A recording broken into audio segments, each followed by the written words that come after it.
ఇప్పుడు వచ్చిన మీ అందరికీ ప్రత్యేకమైన వందనాలు. మరొకసారి మనం క్రిస్మస్లోనికి వెళ్దాం. ఎక్కడికి వెళ్దామండి? క్రిస్మస్లోనికి వెళ్దాం. మనకి క్రిస్మస్ని తలంచుకుని ఎన్నో వాక్యాలు మనం వింటూ ఉన్నాం. ఈ రీతిగా యూట్యూబ్ ద్వారా, టీవీలోను అనేకమైనటువంటి వర్తమానం మనం వింటున్నాం. కాబట్టి మనం చూసేవారుగానే వినేవారుగానే ఉంటాం కాదు, కానీ మనం కూడా ఒకసారి క్రిస్మస్లోకి వెళ్ళి రావాలి. ఏమండి? ఈ రాత్రికాల సమయంలో ఒక 3-4 విషయాలు మనం గుర్తు చేసుకుందాం. ఏమండి? తరచు విన్న వాక్యాలే, కొత్తవేం కాదు, కానీ అలా ఉన్నామా లేమని ఒకసారి మనం చూసుకోవాలి. కొన్నిసార్లు మనం ఏం చేస్తామంటే మనకంటే అందమైన వారిని చూసి అలా ఉన్నామో లేమని అర్థంలో చూసుకుంటాం. అంత జుట్టు బాదుగా ఉందా లేదా అని కదా చూసుకుంటారా? చూసుకోరా? వెళ్ళిపోతారు అందరు లోపలికి. కాబట్టి మనం కూడా వినడమే కాదు, కానీ ఒకసారి మనం లోపలికి వెళ్ళాలి. అలా ఉన్నామా, ఆ వాక్యం ప్రకారం ఉన్నామా లేమని కూడా మనం అప్పుడప్పుడు ఏమంటే షుగరు, బీపీ చెక్ చేసుకున్నట్లుగా కూడా వాక్యాన్ని కూడా చెక్ చేసుకుంటే మేలు, లేకపోతే అపాయము. సరే, మనకి పరిశుద్ధ గ్రంథంలో క్రిస్మస్ని గూర్చి చాలా వాక్యాలు ఉన్నాయి, కానీ అందులో నేను ఒక 4 విషయాలు విందాం. మత్తయి సువార్త 1వ అధ్యాయము 18వ వచనం చదువు. ఆయన తల్లి అయిన మరియా యేసేపునకు ప్రదానం చేయబడిన తరువాత వారేకము కాకమునుపు ఆమె పరిశుద్ధాత్మ వలన గర్భవతిగా ఉండెను. క్రిస్మస్ లో కీలకమైనటువంటి వ్యక్తి ఎవరండి? క్రిస్మస్ లో కీలకమైన వ్యక్తి మరియమ్మ గారు. ఇక్కడ ఎవరైనా ఉన్నారు మరియమ్మ గారు? మరియమ్మ, మీరమ్మ. మరియమ్మ అంటే ఇండియన్స్, అంటే తెలుగు వాళ్ళు. మీరమ్మ అంటే అమెరికా వాళ్ళు. మరి ఇంగ్లీష్ కదా అమ్మా. ఇక్కడ మీరమ్మ, అక్కడ మీరమ్మ గారు. క్రిస్మస్లో మనకు కనపడేది పరిశుద్ధత. గుర్తుపెట్టుకోండి. యెరూషలేములో, బెత్లెహేములో, ఆ ప్రాంతాల్లో యూదులు, కన్యకలు చాలా మంది ఉన్నారు. లేరంటారా? చాలా మంది ఉన్నారు. ఒక పరిశుద్ధుడైన దేవుడు పుట్టాలంటే, ఆ పరిశుద్ధుడైన దేవుణ్ణి గర్భాన్ని దాల్చాలంటే, ఆ గర్భం కలిగినటువంటి ఆ కన్యక ఇంకెంత పరిశుద్ధంగా ఉండాలి? ఏమన్నా అంతే? ఎంత పరిశుద్ధత లేకపోతే అంతమంది కన్యకల్లో ఒక్క మరియమ్మనే యేసు ప్రభువారు దేవుడు ఎన్నుకున్నాడు. ఆ రోజుల్లో చాలామంది మెస్సయ, అది ప్రవచనం కాబట్టి నా గర్భాన్ని పుడితే బాగుంటుందని చాలామంది ఎదురు చూసేవారు. మరి ఏమి ఎంత పరిశుద్ధతగా లేకపోతే ఒక పరిశుద్ధుడైన దేవుడు ఆమె గర్భాన్ని పుట్టడం అంటే మామూలు విషయమా? ఆమె చూపుల్లో ఏ పాపము లేదు, ఆమె తలంపుల్లో ఏ పాపము లేదు, ఆమె క్రియల్లో, నడతల్లో, మాటల్లో కూడా ఏం లేదండి, చిన్న పాపం కూడా లేదు. అలా చిన్న లోటు ఉండుంటే అక్కడ మరియమ్మ కాకుండా ఇంకా పరిశుద్ధమైనటువంటి శ్రీ కన్యక గురించి ప్రభువు చూసి ఉండేవారు. అంతేనా? క్రిస్మస్లో మనకు కనపడేది ఈ పిల్లలు చక్కగా పాడారు పాట. ఏమ్మా, ఏం పాట పాడారు పిల్లలు? వచ్చేసింది క్రిస్మస్. క్రిస్మస్ అంటే ఏం కాదు, రంగులు కాదు, బట్టలు కాదు, ఏమండి, యవనస్తులైన పిల్లలు స్టేజీలు ఎక్కి డ్యాన్స్ వేయడం కాదు, మందు అసలే కాదు, పరిశుద్ధత. ఏంటండి? ఎక్కడ పరిశుద్ధత ఉంటుందో అక్కడ యేసుప్రభువు వారు ఉంటారు. ఈ రోజుల్లో క్రిస్మస్లో ఈ పరిశుద్ధత లేదు. మరియమ్మ లాంటి వ్యక్తులు లేరు. అసలు మనకు బైబిల్లో కనపడేది మనం పక్కన పెట్టేసి లేని వాటిని సరిదించుకున్నారు ప్రజలు. ఏంటంటే క్రిస్మస్లో ఏంటంటే మరియమ్మ గారి పాత్ర పరిశుద్ధమైన కన్యక. ఏ కన్యక అండి? క్రిస్మస్లో మనకి ఏం కావాలండి? పరిశుద్ధత కావాలి. అక్కడ ప్రభు దిగొస్తారు. మాటల్లో, చూపుల్లో, తలంపుల్లో, ఆలోచనలో, క్రియల్లో, వస్త్రధారణలో. ఏ ధారణండి? బహుశా ఈమె ముఖమంతా కప్పుకుని ఉంటుంది. ఏ పురుషుడని చూడకూడదో, చూస్తే అతని మనసు ఎక్కడ పాడైపోతుందని తలదీచుకెళ్ళిపోయేదేమో, ఒళ్ళంతా వస్త్రం కప్పుకునేదేమో. అంతేనా? జాగ్రత్త గమనించండి. అంటే నన్ను బట్టి ఇతరులు శోధింపబడకూడదని చక్కగా ఒళ్ళంతా వస్త్రాన్ని కప్పుకుని, సమ్ టైం ఎవరైనా పురుషులు ఎదురొస్తే తల దించుకుని వెళ్ళిపోయేదేమో పక్కట. ఏమండి? మరి ఈ రోజుల్లో అటువంటి పరిశుద్ధత ఎక్కడైనా పురుషుల్లో కానీ, స్త్రీల్లో కానీ, కన్యకల్లో కానీ కనపడుతుందా? ఆ వస్త్రధారణ కనపడుతుందా? ఏమండి, ఒకసారి మనం చేసుకోవడమే కాదు, చూడాలి కూడా. మనల్ని మనం కనపరుచుకునేవారుగానే ఉన్నాం తప్ప ఇతరులను శోధించేవారుగా మనం ఉంటున్నాం. కానీ నన్ను బట్టి ఎవరు శోధింపబడకూడదు, నా ఏళ్ళు కూడా కనపడకూడదు. ఏళ్ళండి, నా ఏళ్ళు కూడా కనపడకూడదు. కొంతమంది గోల్డ్కి ఏం వేసుకుంటారు అంటే ఎందుకు వేసుకుంటున్నారు? ఇతరులు చూడాలని. గోరింటాకు, తర్వాత ఇక్కడి నుంచి ఇక్కడికి ఏం పెట్టుకుంటారు? అలాంటి క్రిస్మస్లో లేవండి. అటువంటి మతి స్థిమితమైన పనులు క్రిస్మస్లో లేవు. గోరింత బారు పెంచుకుని దానికి రంగుల మీద రంగులేసి క్రిస్మస్లో లేవు అటువంటి పిచ్చి పిచ్చి పనులు. ఏమండి, మూతికి కలరు, మేకప్లు కదా, ఒంటికి రంగులు ఉన్నాయమ్మా, పాట పాడరు కదా కదా. మరియమ్మలు అటువంటి ఏం కనపడ్డాయా? కనపడుంటే ఈరోజు ఆమె పేరు మనం తలంచేవాళ్ళం కాదు. చూసారా? క్రిస్మస్లో కావలసింది ఏంటండి? పరిశుద్ధత. నేను ఇతరులకి శోధనగా ఉండకూడదు. నా మాటలు, నా వస్త్రధారణ, నా ప్రవర్తన, నా నడతలు కదా, అంత పరిశుద్ధంగా ఆమె కాపాడుకుంది. కాబట్టి దేవుడు చూశాడు ఆమె. సృష్టికర్త ఆమె గర్భాన్ని పుట్టడం అంటే ఎంత గొప్ప ధన్యత అండి! ఎంత గొప్ప ధన్యత అండి అది. సర్వలోకాన్ని, సర్వ సృష్టిని కలుగజేసిన దేవుడే ఒక సామాన్యమైనటువంటి కన్యక గర్భాన్ని పుట్టాడంటే ఆమె జీవితం ధన్యం. దానికి గల కారణం ఏంటంటే చెప్పండి? పరిశుద్ధత. ఏంటండి అది?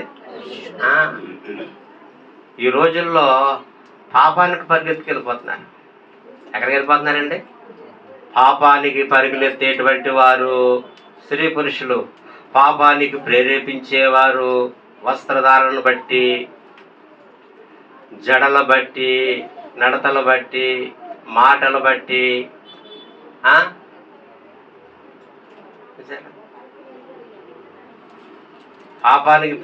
పాపానికి ఎదురెళ్ళేవారు. అది క్రిస్మస్ కాదు, అలా బైబిల్లో లేదు. పరిశుద్ధాత్మ చేత ఆమె పరిశుద్ధంగా కాపాడుకుంది కాబట్టి పరిశుద్ధుడు దేవుడు పుట్టాడు. గుర్తుపెట్టుకోండి, క్రిస్మస్ మనకేం కావాలి? ఈ పరిశుద్ధత లేనప్పుడు అది అపవిత్రత, అది క్రిస్మస్ కాదు. అక్కడ అది బహు భయంకరం అని చెప్పొచ్చు. ఏం చెప్పొచ్చు అండి? బహు భయంకరం.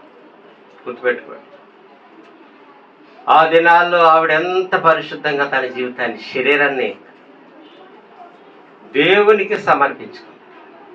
ప్రభా, ఈ దేహము మీది, నేను దీన్ని మచ్చలు చేయకూడదు, డాగులు చేయకూడదని ఎంతో పరిశుద్ధంగా కాపాడుతుంది. కాబట్టే ప్రభు ఆమె గర్భాన్ని పుట్టాడు.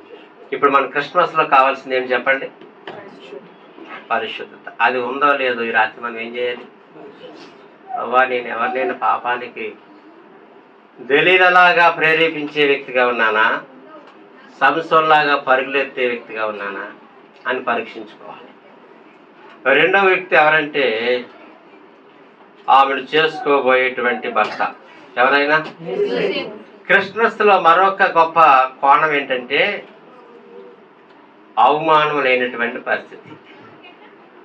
ఈయన ప్రదానం చేయబడిన తర్వాత ఆమె గర్భం ధరించి గర్భవతిగా ఉందన్న సంగతి విని ఈయన కొంచెం కలవరం చెందాడు. నీతిమంతుడే కలవరం చెంది ఏం చేద్దాం, అవమానపరచకూడదాం, వివాహం చేసుకోకముందు ఏమంటాడైనా అవమానపరచకూడదు, రహస్యంగానే వెళ్ళిపోతాం అని ఆయన ఆలోచించుకుంటున్నాడు. ఈలోగా దేవుడు తోతొచ్చి, అబ్బాయి, నువ్వు అనుకున్నట్టు ఆమె ఏం పాపం చేయలేదు, ఆమెలో ఉన్నటువంటి గర్భము ఎవరిదండి? పరిశుద్ధాత్మ చేత నింపబడింది, నువ్వేమి అనుమానం పెట్టుకోమాకంటే. అక్కడి నుంచి ఆయన ఆలోచనలు మార్చుకుని ఆయన చేసిన పని ఏంటి తెలుసండి? ఆమెను ఆదరించే వ్యక్తిగా అయిపోయాడు, ప్రేమించే వ్యక్తిగా అయిపోయాడు.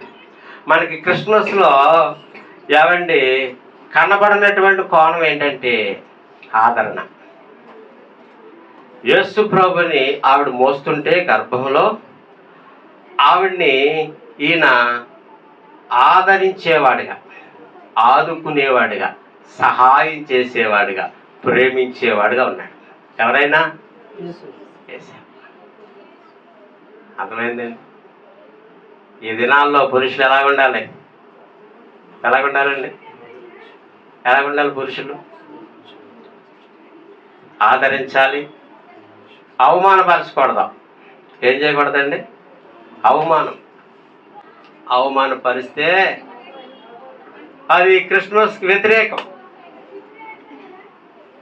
భార్య భర్తని అవమానపరచకూడదు, భర్త భార్యని అవమానపరిస్తే అది సైతాని క్రియ. ఏ క్రియ అండి? సైతాని క్రియ. పురుషుడంతో స్త్రీ అంతే, స్త్రీ ఎంతో పురుషుడంతే. ఇక్కడ ఇద్దరు ఒకటే, సమానమైన వాక్యం మాట్లాడుతుంది. ఇక్కడ యేసేపు క్రిస్మస్లో ఎలాగ మనకు కనపడేది? కొత్తలో ఉన్నారంటాడు. ఏం చూపించాడు? ఆదరణ. చెప్పండి, ఏం చూపించాడు? చచ్చిపోయిన తర్వాత ఆదరణ ఎవరు కావాలండి? చచ్చిపోయిన తర్వాత అంటాడు, చచ్చిపోయావా శుభ్లా, నువ్వు బతుకుండగా తీర్చిదానివి, సమయానికి అన్నం పెట్టి తినకపోయిన బలవంతంగా గిన్నె పెట్టు. చచ్చిపోయిన తర్వాత అప్పుడు తలుచుకుని ఏడ్చి కంటే బ్రతకుండగానే ఒకళ్ళు ఏం చేసుకోవాలి? అలా కాదు. యేసేపు ఏం చేశారండి? బ్రతకుండగానే అబ్బా ఎంతగా. భార్యకి కావాల్సింది ఏంటండి? ఆదరణ. గుర్తుపెట్టుకోండి. ఆమె ఎప్పుడైనా సమ్ టైం మంచం మీద ఉందనుకోండి, ఏ జలుబు దగ్గు వచ్చి, అమ్మ హాస్పిటల్కి వెళ్దాం అనుకోండి, తీయటి మాటలు మాట్లాడాలి. నువ్వు ఎంచో ఓపెన్ అక్కలా ముగుతూ ఉంటావు అనకూడదు. అంటే స్త్రీలు కొత్త పురుషులు కొత్త అనుకోండి బలహీనతలు. నువ్వు ఎంచో మంచం మీద ఉంటావు. కొంతమంది తెలివైన స్త్రీలు ఉంటారండి, భర్త మంచోడు అనుకోండి మంచం దిగదామండి, ఏమండి ఈ కాళ్ళలాగే అవుతుందండి, ఈ కాళ్ళే. ఈయన యేసు ప్రభుని బట్టి ఏమో పాస్టర్ గారు చెప్పారు ఈమెను అవమానపరచకూడదు బాబు అని చెప్పేసి ఆయన ఆ పని భలే దొరికాడు నాకు. ఈ రోజు లేగలేనండి, పొద్దున్న రాత్రి చెప్పేద్దావిడి పిల్లలు కొంచెం బాక్స్ పెట్టండి మహాప్రభు, నేను రేపు లేగలేదు అని. ఇప్పుడే ఈ రాత్రి 2 గంటలండి. ఆవిడ ముందే భర్త చెప్పేది ఈయన అనుకుంటాడా, మరి మార్మెంట్స్ పొందాడు కదా. అయ్యి బాబాయ్ ఏమన్నా మన కాళ్ళు పట్టు క్షమాపణ అడగాలి. ఆమె నిజంగా పేషెంట్ అయితే మనం నిజంగా చేయాలి. కొంతమంది పురుషులు అసలు ఏ పని చేయరండి. మీకు బెల్లం కుట్రాయి తెలుసు మీకు? కథలు ఎక్కడ పెడితే అక్కడే కూర్చున్నా కూడా ఉంటారు. కథలు ఏ పని చేయడు అసలు. చేయాలి. ఏం చేయాలి మనం? ఆదరణ అంటే ఇంకేంటండి? ఆదరణ అంటే రెస్ట్ లేకుండా పనంతా చేసి కూర్చున్న తర్వాత అమ్మా నీళ్ళు కాలు ఇళ్ళకి స్థితిరమా. పని చేస్తున్నప్పుడు పనిలో ఎంటర్ అవ్వాలి. పని అంతా చేసేసిన తర్వాత పని అయిపోయింది కూర్చుకొని చూపంటావా, ఇక నువ్వు కూర్చోమంటే అమ్మ పనిలోకి రమ్మంటావా, సహాయం చేయమంటావా అన్నం తప్ప. ఆవిడ గొడ్లాగా పని చేసుకున్న తర్వాత పని అయిపోయిన తర్వాత అప్పుడు మూలం కూర్చుంటుంది కదా, అప్పుడు వచ్చి అమ్మాయి సార్ అని గాలి ఇళ్ళకి ఇస్తుంటావా. ఏసేపు ఏం చూపించాడండి? బా ఎంత చక్కగానండి. క్రిస్మస్ ఏం కనపడుతుంది మనకి? ఆదరణ. ఈ ఆదరణ లేకపోతే ఒకరికొకరు అది క్రిస్మస్ కాదు, అది సంతోషం కాదు, అది అవమానపరచుకోవడానిక. మనం పెళ్లి ప్రమాణాలు చేసాం కదండి. కొత్తగా అయిన వాళ్ళు ఎవరు లేరు ఇక్కడ మ్యారేజ్. లేమి ఎందును, కలిమి ఎందును, ఆరోగ్యం ఎందును కదా. మనం మర్చిపోకూడదు. అవి క్రిస్మస్లో ఏం కనపడుతుందండి? ఆదరణ, ప్రేమ, సహాయము కదండి. అవమానాలు దిగమింగటం. చాలామంది అంటారు మరి బాబు ప్రెగ్నెన్సీని పెళ్లి చేసుకోవడం ఏంటో అని అంటారు. అనరా ఎవరి మాట అనలేదు, దేవుడి మాట అన్నారు. వివాహమైన వారి మధ్యకి 3వ వ్యక్తి రావద్దు. ఆ సంసారం మంచిగా ఉండాలంటే 3వ వ్యక్తి సలహాలు తీసుకోవద్దు. గుర్తుపెట్టుకోండి బాగా. 3వ వ్యక్తి సలహాలు తీసుకున్నామంటే అయిపోయినట్టే కుటుంబం. వినాలి, మంచి మాటలే వినాలి, చెడ్డ మాట వినకూడదు. కొన్నిసార్లు తల్లొచ్చి అంటది అరే ఎంతో మీ ఆవిడ మంచం మీద ఉంటుంది ఏంటి అని కోపం వచ్చారు. ఆవిడకి ఏదో బాధ వచ్చింది. అరే ఎంతో మీ ఆవిడ పుట్టింటికి వెళ్తుంది, పని ఉన్నప్పుడు వెళ్తుంది, ఊరికి వెళ్తుంది కదా. ఈ తల్లి చెప్తామంటే ఏమొచ్చేస్తాయి? కోపం వచ్చింది. జ్ఞానంగా ఆలోచించాలి. యేసేపు మరియమ్మలో ఎవరి మాట వినలేదు. ఇన్నుంటే అక్కడ వేరేగా ఉండేది. ప్రభువారు పుట్టేదాకా, పుట్టిన తర్వాత కూడా ఆమెను హత్తుకునే ఉన్నాడు యేసేపు. అర్థమవుతుందండి. ఎక్కడ అవమానపరచలేదు, ఎక్కడ సిరాకు పడలేదు, ఎక్కడ గేలు చేయలేదు, ఎక్కడ కుక్క నక్క అనలేదు. సవాలుకరమైన జీవితం. కాబట్టి క్రిస్మస్లో ఏం కనపడుతుందండి? ఆదరణ, ప్రేమ, సహాయము, కనికరం కాదండి. బలమైనటువంటి బంధం. ఎవరి మాట వెళ్ళదు యేసేపు. దేవుడు చెప్పాడు కాబట్టి నేను దేవుడికి లోపడతాను. కాబట్టి ఈరోజు వాళ్ళిద్దరి గురించి మనం చెప్పుకుంటాం. వినాలి. తల్లిదండ్రులు మాట్లాడతాం. నీ భార్య మీద వ్యర్థమైన మాటలు చెప్పినప్పుడు వినొద్దు. కొండిగాని మాటలు కడుపులోకి వెళ్ళిపోతాయి. సంసారాలు ఎందుకు పాడైపోతాయండి? 3వ వ్యక్తి మాటలో విన్నప్పుడు. గుర్తుపెట్టుకోండి. నువ్వు కావాలని వివాహం చేసుకున్నావు అంతే, కాపురం చేయాలి. అమ్మ చెప్పింది, నాన్న చెప్పాడు, చెల్లి చెప్పింది, అక్క చెప్పింది అంటే పెళ్ళే వద్దు నీకు అసలు. అవునా? నీ సంసారం, కుటుంబం పాడైపోతుంది. ఇక్కడ యేసేపు ఏ వ్యర్థమైన మాట్లాడలేదు. ఈయనుంటే కాబట్టి ఆయన నీతిమంతుని పేరు వచ్చేది కదా. ఆయన అవమానపరచలేదు. ఏం చేయలేదండి? అవమానపరచలేదు, తక్కువగా చూడలేదు, వ్యర్థంగా మాట్లాడలేదు. తర్వాత మనకి మూడో విషయం మత్తయి సువార్త 2వ అధ్యాయంలో ఒక మాట కనపడుతుంది. రెండు రెండు రెండు తూర్పు దిక్కున మేము ఆయన నక్షత్రము చూచి ఆయనను పూజింపవచ్చితిమని చెప్పిరి. సరిపోతండి. మూడో వ్యక్తి మనకు కనపడుతున్నారు, నక్షత్రం. చెప్పండి. నక్షత్రం. ఈ నక్షత్రం చేసిన గొప్ప పని ఏంటంటే 3 విషయాలు చేసింది. ఏం చేసిందంటే 3 విషయాలు. ఒకటి ఏంటంటే మచ్చ లేకుండా కాపాడుతుంది. ఎలా కాపాడుతుందంటే మచ్చ లేకుండా కాపాడుతుంది, ఆరిపోకుండా కాపాడుతుంది, ఆగిపోకుండా సాగిపోతానికి కాపాడుతుంది. అంటే ఆకాశంలో మీరు ఇప్పుడు చూస్తే నక్షత్రాలన్నీ ఒకేలాగా ఉంటాయి. ఈ నక్షత్రం కూడా అలాగే ఉంటే జ్ఞానులకి మార్గం తెలిసేది కాదు యేసు ప్రభువుకి. ఈ నక్షత్రం ఏం చేసిందంటే తను తాను ప్రత్యేకంగా కనపరుచుకుంది. ఈ వెలుతురులోకి ఏమైనా మచ్చ వచ్చింది అనుకోండి, వెలుతురు తగ్గిపోతే యేసు ప్రభు వారి యొద్దకు రావడానికి వీళ్ళు కనిపిసి పడిపోతారు. ఎవరు? జ్ఞానులు. అందుకనే కొంతమంది బైబిల్ పండితులు ఏమంటారంటే 7 నెలలు ప్రయాణం చేశారంటే 7 నెలలు నక్షత్రం అలాగే ఉంది. ఒక వ్యక్తి క్రీస్తు యొద్దకి ఆత్మను సంపాదించే వ్యక్తిగా ఉండాలంటే మచ్చలేని వాడుగా ఉండాలి. ఎలా ఉండాలండి? మచ్చ అంటే అర్థం ఏంటి? హృదయం లోపం లేని వ్యక్తిగా ఉండాలి. అర్థమైందండి? మచ్చలుంటే నువ్వు ప్రభు యొద్దకి ఎవరు నడిపించలే. నీలో బలహీనత ఉంటే, నీలో పాపం ఉంటే, నీలో లోపం ఉంటే ఆరిపోయే దీపంలా ఉంటాం. ఆరిపోయే దీపం ఎవరికి వెలుగు చూపిస్తుంది? మనం పిలిస్తే ఎవరు రారు దేవుని సన్నిధికి. కానీ నువ్వు వెలుగు ఉంటుంది కదా, నీ క్రియలు దారిని బట్టి వస్తాయి. అర్థమైందండి? దానిని బట్టి ప్రభు యొద్దకు వస్తారు. నీ ప్రవర్తన, నీ మాటలు, నీ నడతలు. నక్షత్రము మచ్చగా ఉంటే ఒకవేళ అందరిలో కలిసిపోతానేమో, వీళ్ళకి మార్గం తెలియదేమో, ప్రభుని చూడలేరేమని తను తాను సిద్ధపరచుకుని మహా వెలుగుతో వాళ్ళ ముందు ప్రత్యక్షంగా ఉంది. అంతేకాదు ఆ నక్షత్రం చేసిన పని ఏంటి తెలుసండి? మరుగైపోలేదు. ఏం కాలేదండి? 10 మంది మరుగైపోతారు. శనివారం మరుగు, ఆదివారం మరుగు, బుధవారం మరుగైపోతారు. అంటే కొన్ని నక్షత్రాలు మేఘాల పక్కకి వెళ్ళిపోతాయి, కనపడవు. ఒక పిల్లడు మార్కెట్ తీసుకెళ్ళామనుకోండి, తండ్రి ఈ తండ్రి మరుగైపోయాడు జనంలో. పిల్లడు ఏమవుతాడు? ఎటు వెళ్ళిపోయాడు ఏంటి మా నాన్న.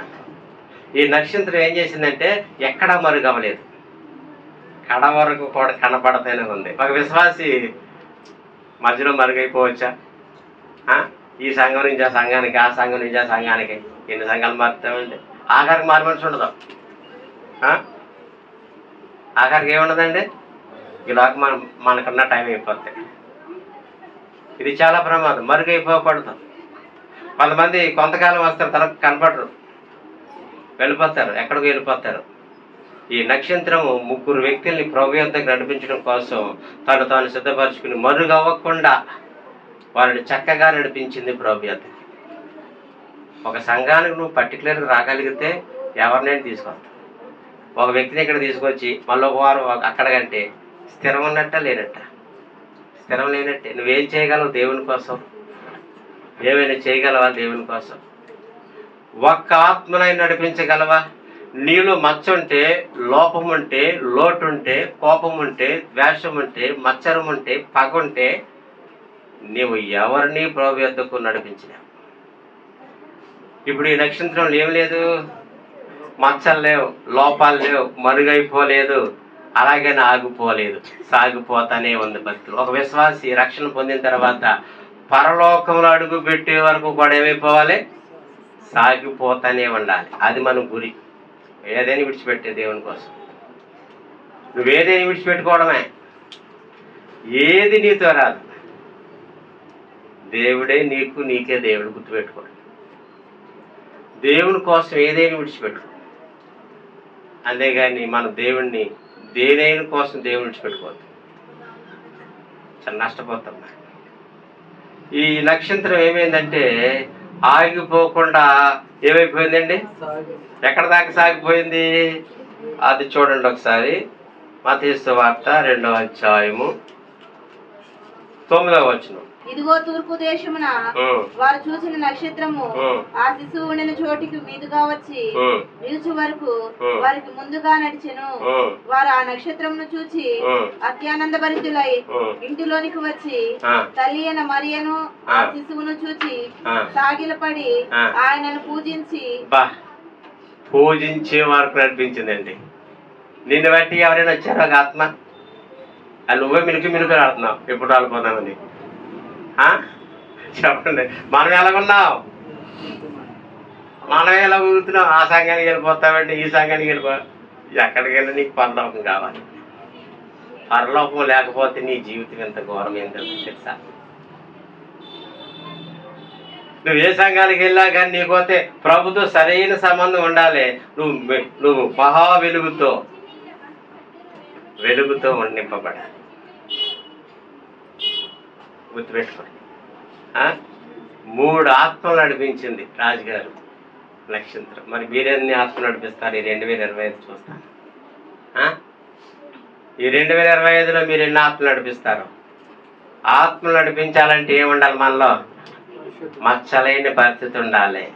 భేదము, కోపం పెట్టుకుంటా ఇటువంటి బలహీనతలు ఉంటే నువ్వు ఎవరు నడిపించా. గుర్తుపెట్టుకో, నీ వల్ల కాదు, నా వల్ల కాదు. కాబట్టి నక్షత్రము మచ్చ లేకుండా చూసుకుంది అన్ని రోజులు. తర్వాత మరుగైపోకుండా వాళ్ళకి చక్కగా మార్గాన్ని చూపించింది వెలుగుతూ. ఆగిపోకుండా ఆకారు వరకు సాగింది వాళ్ళని ప్రభు యొక్కకి. సంఘంలో విశ్వాసులు ఎలాగ ఉండాలి? స్టార్ లాగా ఉండాలి. ఏ స్టార్ లాగా? సినిమా స్టార్ లాగా. ఏ స్టార్ లాగా ఉండాలండి మనం? యేసు యొద్దకు ఆత్మలు నడిపించిన స్టార్ లాగా ఉండాలి. కానీ ఏమండి, మనం సినిమా స్టార్ లాగా ఉండకూడదు. ఈ సినిమా స్టార్లు ఏం చేస్తారంటే ప్రజల్ని సినిమా హాల్లోకి నడిపిస్తారు. ఏం చేస్తారు?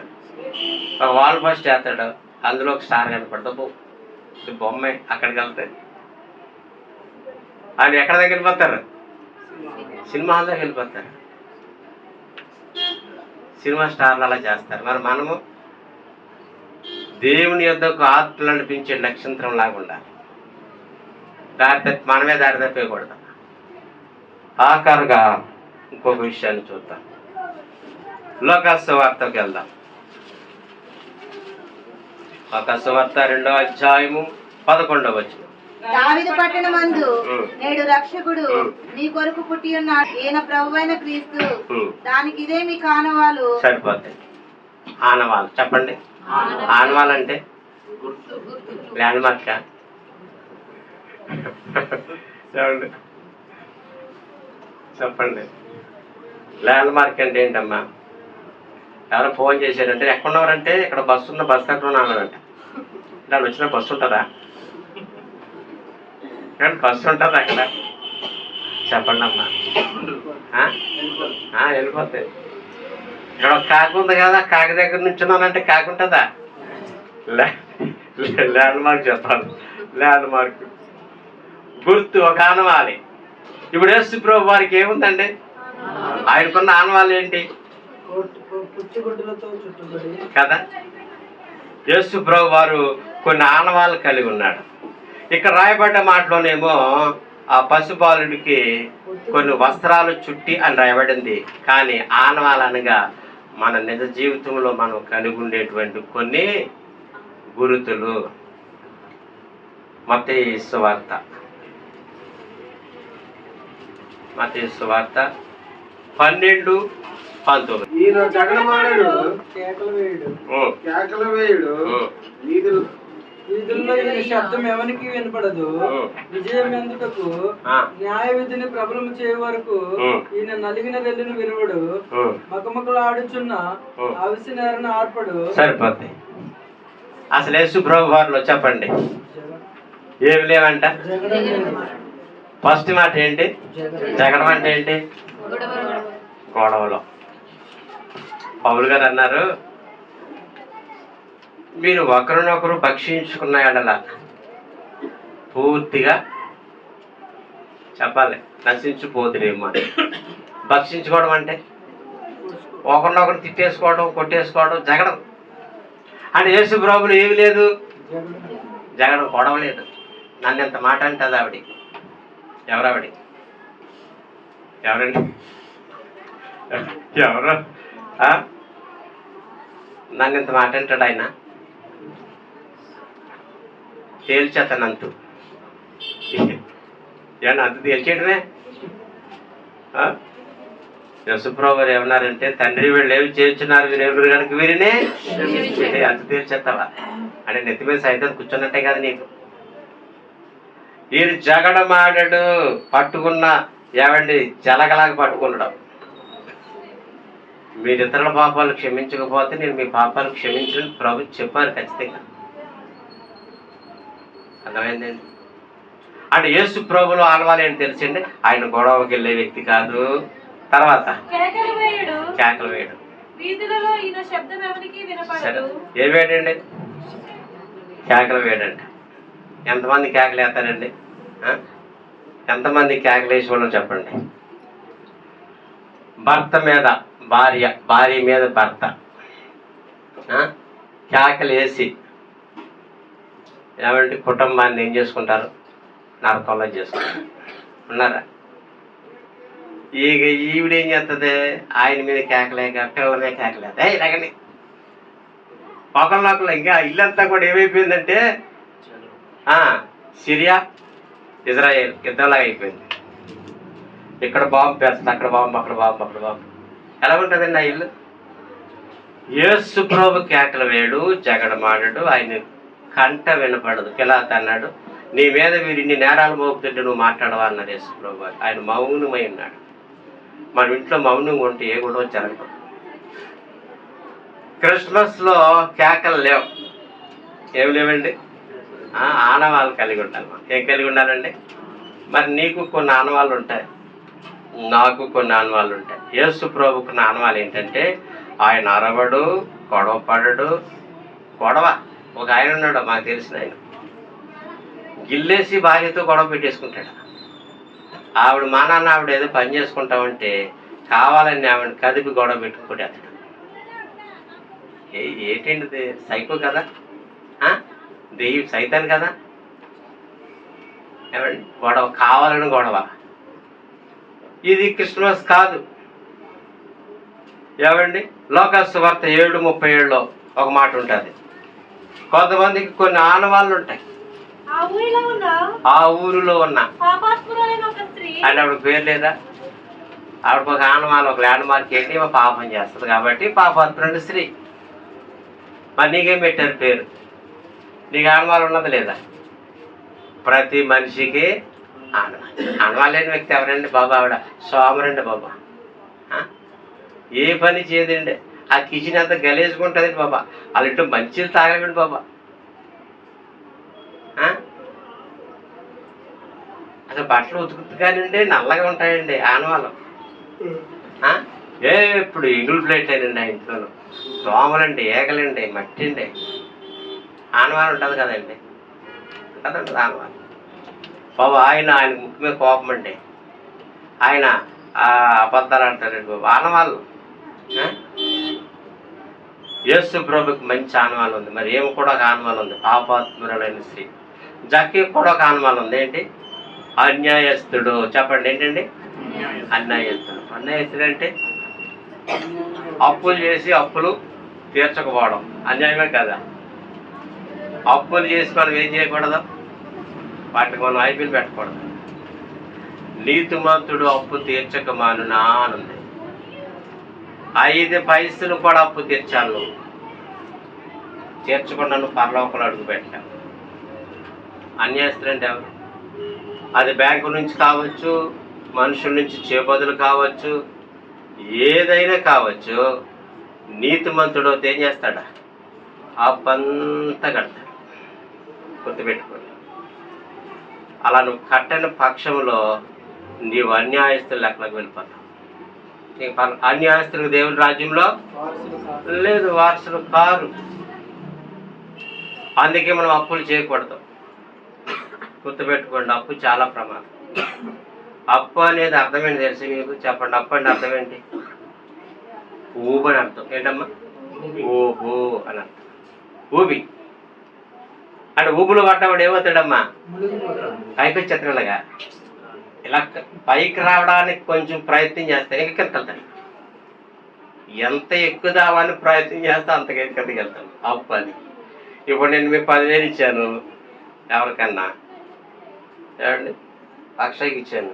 నేను అర్జెంటుగా అడిగాను 10,000 లేవు. ఆ పాప బివలని అడిగింది 10,000. ఇప్పుడు బివలా 10,000 ఇచ్చింది. మళ్ళీ వెంటనే బివలా అడిగింది. మళ్ళీ బివలాకి ఇవ్వడానికి నువ్వేం చేశావు? మీ చెల్లిని అడిగావు. అంటే ఊపిరి అక్కడే ఉంటావు, అక్కడెక్కడ తిరుగుతావు.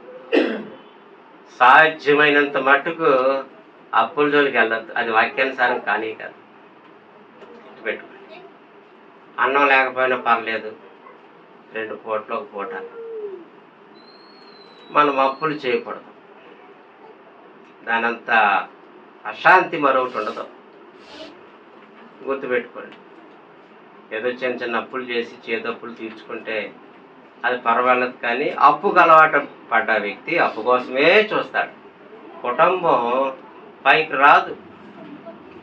అప్పు మీద ఆధారపడతాడు కాబట్టి ఇక అప్పు చేస్తూనే ఉంటాడు. కాబట్టి మీరు దయతో అటువంటి వాళ్ళు ఎవరైనా ఉంటే అప్పులు జోలికి పోవద్దు. కష్టపడిన దాంట్లో కొంచెమైనా బ్రతకొచ్చు. ఎందుకు బ్రతకలేమండి? బ్రతకలేమంటారా?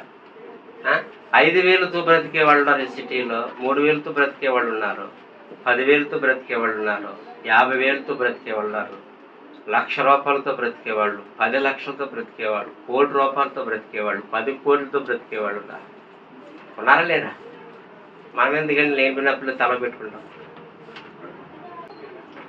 ఈ అప్పులన్నీ నువ్వేం చేయాలి? పరలోకం కావాలంటే తీర్చవలసిందే. ఆనవాళ్ళు ఏంటంటే అది ఆనవాళ్ళు. జాగ్రత్త. నేను దేవుని కృపను బట్టి ఎప్పుడు అప్పు చేయలేదు, నాకు తెలుసుండి. ఎప్పుడు కూడా అప్పు చేయలేదు. అది గుర్తు తెచ్చుకుని ఎక్కడైనా చేసేనా అప్పు అని. ఎందుకంటే భయం. ఎందుకండి భయం. మనం అడిగినప్పుడు ఇవ్వలేకపోతే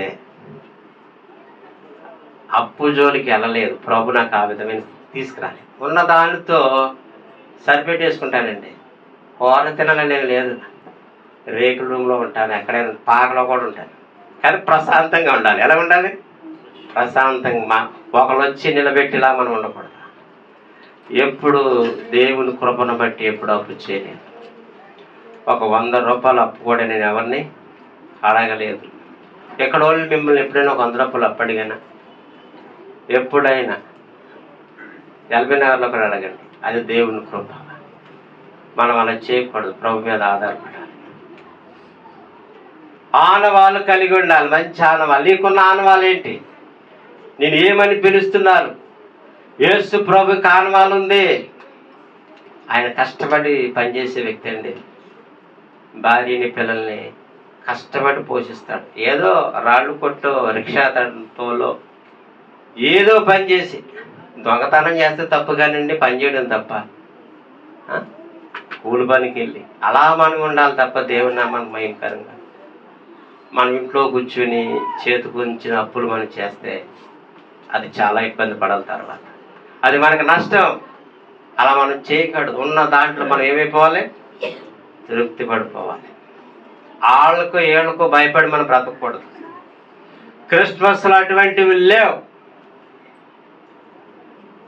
యేసు ప్రభు ఒక చక్కటి ఆనవాళ్ళు కలిగి ఉన్నాడు. ఈ రాత్రి నీకున్న ఆనవాళ్ళు ఏంటి? ఆయన కేకలు వేయడు, గొడవ పడ్డాడు, ఆయన శబ్దం ఎక్కడ వినబడదు.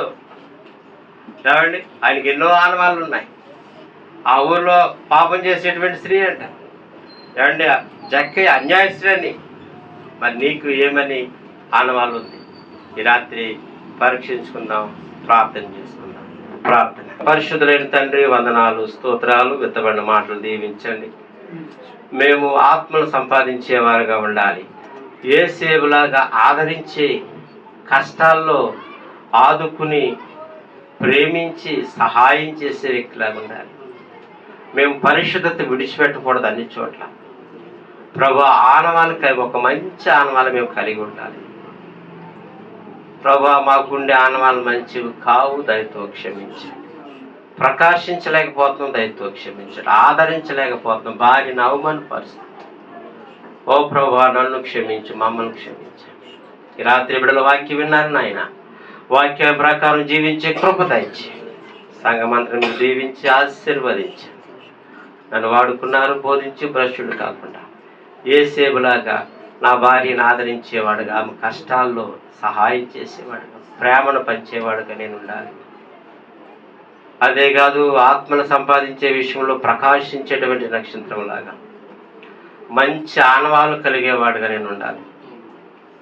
ప్రభు, పరిశుద్ధత అన్నిటికంటే ముఖ్యంగా పరిశుద్ధతను కలిగి ఉండడానికి తగిన కృప దయచేయండి. సంఘాన్ని దీవించండి. మా ప్రియులు కొంతమంది ఎంప్లాయీస్ ఉన్నారు, వారి జాబులు దీవించండి. చేతి పనులు దీవించండి. స్టూడెంట్స్ని, బాలింతలను, ప్రెగ్నెన్సీని, గర్భఫలం లేని వారికి గర్భఫలం ఇవ్వండి.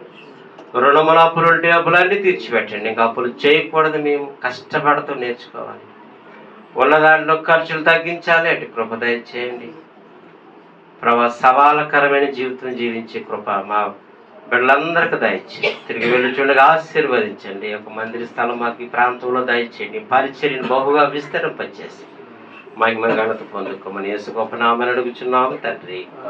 ఆమేన్. మన తండ్రిని దేవుని ప్రేమ, యేసు క్రీస్తు వారి కృప, పరిశుద్ధాత్మిక అన్యుని సహవాసం సదాకాలము సంఘానికి తోడై ఉండును గాక. ఆమేన్.